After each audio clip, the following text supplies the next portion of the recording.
Salut le réseau, j'espère que tu vas bien et bienvenue dans cette nouvelle vidéo de la série des tendances RH et recrutement 2022.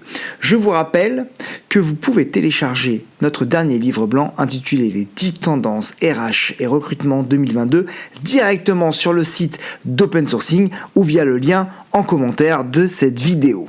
Après les problèmes de recrutement et la course à la digitalisation, voici la troisième tendance 2022 qui concerne l'accueil et l'intégration des nouvelles recrues.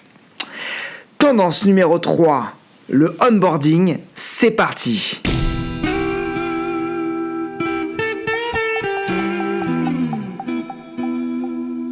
Dans un environnement ultra concurrentiel, entre pénurie de candidats et grande démission, le onboarding est devenu stratégique dans les politiques RH des entreprises.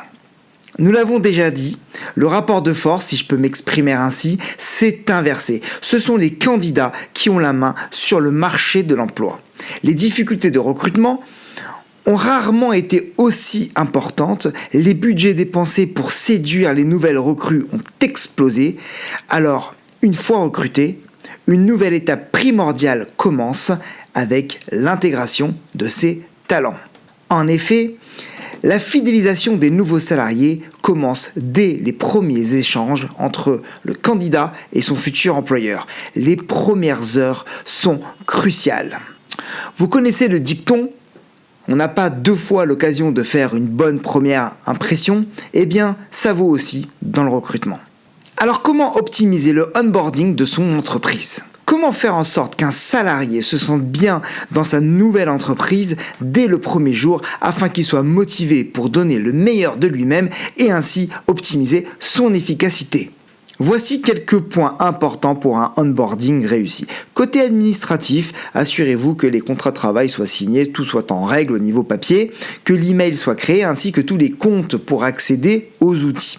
Au niveau matériel, assurez-vous qu'un ordinateur soit prêt avec un téléphone, s'il y a une place de parking, avoir la carte, niveau bureau physique, des cahiers, des stylos, tout le matériel pour pouvoir travailler.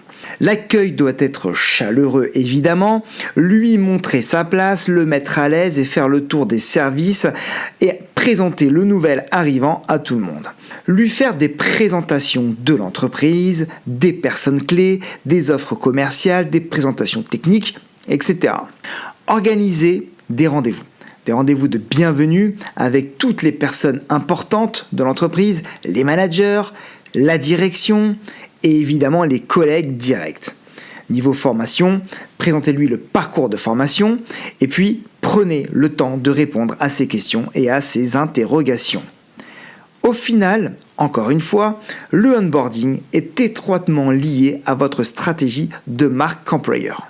Pour découvrir plus de tendances, je vous invite évidemment à télécharger notre dernier livre blanc intitulé Les 10 tendances RH et recrutement 2022 que vous pouvez trouver sur le site d'Open Sourcing ou sur le lien en commentaire. Et moi je vous dis à très vite pour une nouvelle vidéo sur une nouvelle tendance 2022. Salut le réseau.